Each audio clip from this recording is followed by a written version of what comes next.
Hello, my young fellow Padawan. How about building something really cool today? Today's project is about a project for the future. I thought that I should surprise myself with a little build stuff for my birthday.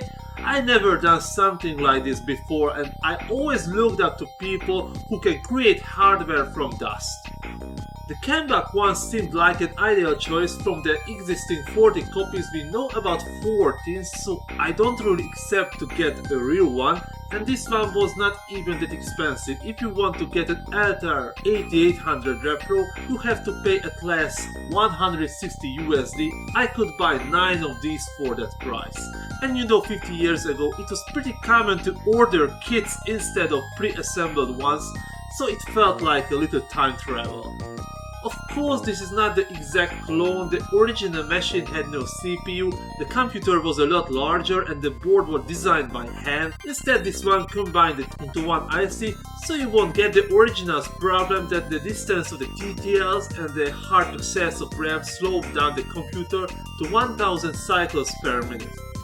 I fear that the board will be too small and the holes will be too close to each other and my soldering skills will fall into darkness, but it's arranged very logically, and as I added the resistors, the resistance was not futile anymore, but with LEDs and the IC sockets, I was not brave enough, so I had to resolder them while debugging.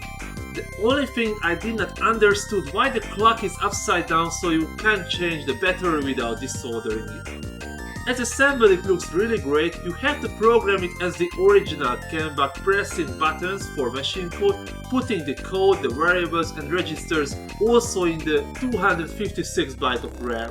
The case was a little overcomplicated with the little parts and it's not too stable as there are only nuts in the back. Also the micro switches are really loose, but altogether I really like it.